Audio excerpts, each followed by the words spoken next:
had a garden in front, fenced with white palings, and opulently stocked with hollyhocks, marigolds, touch-me-nots, prince's feathers, and other old-fashioned flowers. While on the window sills of the houses stood wooden boxes containing moss rose plants and terracotta pots in which grew a breed of geranium whose spread of intensely red blossoms accented the prevailing pink tint of the rose-clad house front like an explosion of flame. When there was room on the ledge outside of the pots and boxes for a cat, the cat was there, in sunny weather, stretched at full length, asleep and blissful, with her furry belly to the sun and a paw curved over her nose. Then that house was complete, and its contentment and peace were made manifest to the world by this symbol, whose testimony is infallible. A home without a cat, and a well-fed, well-petted, and properly revered cat may be a perfect home, perhaps, but how can it prove title? All along the streets, on both sides, at the outer edge of the brick sidewalks, stood locust trees with trunks protected by wooden boxing, and these furnished shade for summer and a sweet fragrance in spring when the clusters of buds came forth. The main street, 1 block back from the river and running parallel with it, was the sole business street. It was 6 blocks long, and in each block 2 or 3 brick stores, 3 stories high, towered above the interjected bunches of little frame shops. Swinging signs creaked in the wind, the street's whole length. The candy-striped pole, which indicates nobility proud and ancient along the palace-bordered canals of Venice, indicated merely the humble barber shop along the main street of Dawson's Landing.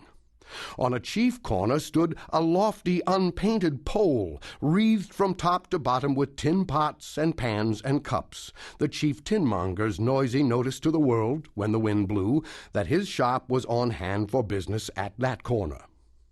The hamlet's front was washed by the clear waters of the great river.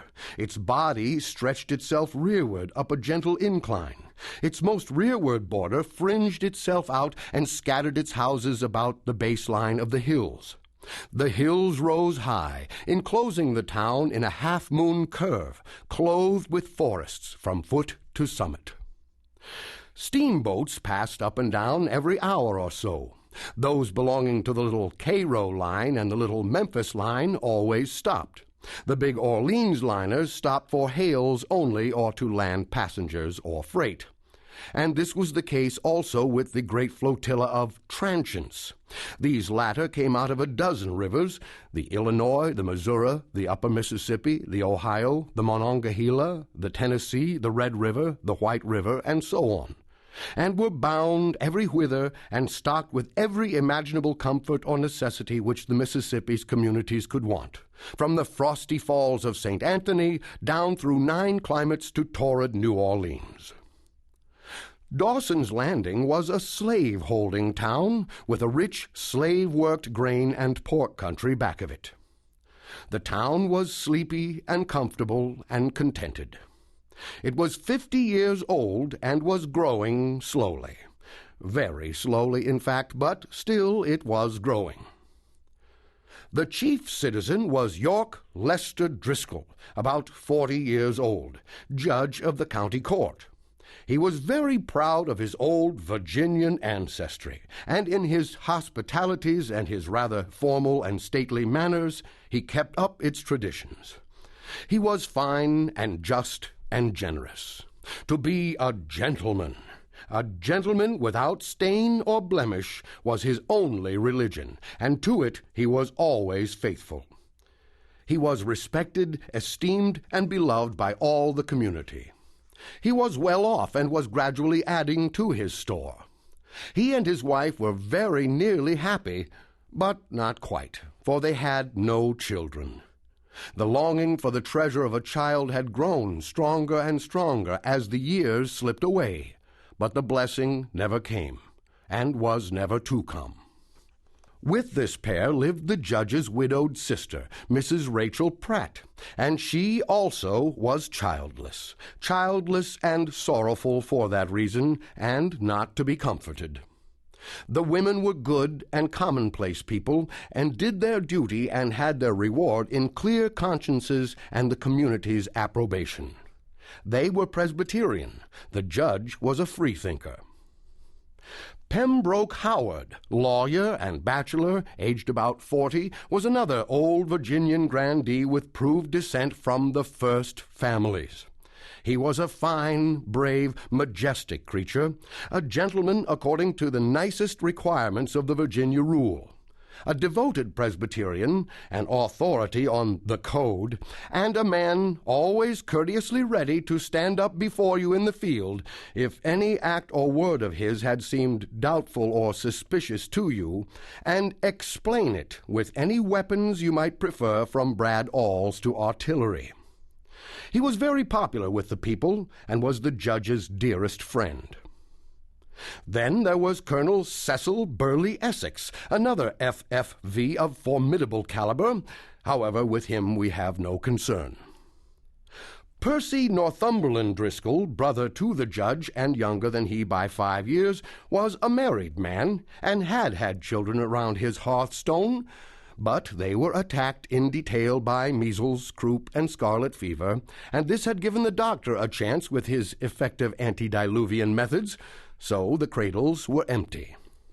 He was a prosperous man with a good head for speculations, and his fortune was growing. On the 1st of February, 1830, 2 boy babes were born in his house, one to him, the other to one of his slave girls, Roxana by name. Roxana was 20 years old. She was up and around the same day with her hands full, for she was tending both babies. Mrs. Percy Driscoll died within the week. Roxy remained in charge of the children. She had her own way, for Mr. Driscoll soon absorbed himself in his speculations and left her to her own devices. In that same month of February, Dawson's Landing gained a new citizen. This was Mr. David Wilson, a young fellow of Scotch parentage. He had wandered to this remote region from his birthplace in the interior of the state of New York to seek his fortune. He was 25 years old, college-bred, and had finished a post-college course in an Eastern law school a couple of years before. He was a homely, freckled, sandy-haired young fellow, with an intelligent blue eye that had frankness and comradeship in it, and a covert twinkle of a pleasant sort. But for an unfortunate remark of his, he would no doubt have entered at once upon a successful career at Dawson's Landing. But he made his fatal remark the first day he spent in the village, and it gauged him. He had just made the acquaintance of a group of citizens when an invisible dog began to yelp and snarl and howl and make himself very comprehensively disagreeable, whereupon young Wilson said, much as one who is thinking aloud, "I wish I owned half of that dog." "Why?" somebody asked. "Because I would kill my half." The group searched his face with curiosity, with anxiety even, but found no light there, no expression that they could read. They fell away from him as from something uncanny, and went into privacy to discuss him. One said, "'Pears to be a fool." "'Pears," said another. "Is, I reckon you better say." "Said he wished he owned half of the dog, the idiot," said a third. "What did he reckon would become of the other half if he killed his half? Do you reckon he thought it would live?" "Why, he must have thought it, unless he is the downrightest fool in the world, because if he hadn't thought it, he would have wanted to own the whole dog, knowing that if he killed his half, and if the other half died, he would be responsible for that half just the same as if he had killed that half instead of his own. Don't it look that way to you, gents?" "Yes, it does. If he owned one half of the general dog, it would be so. If he owned one end of the dog and another person owned the other end, it would be so just the same.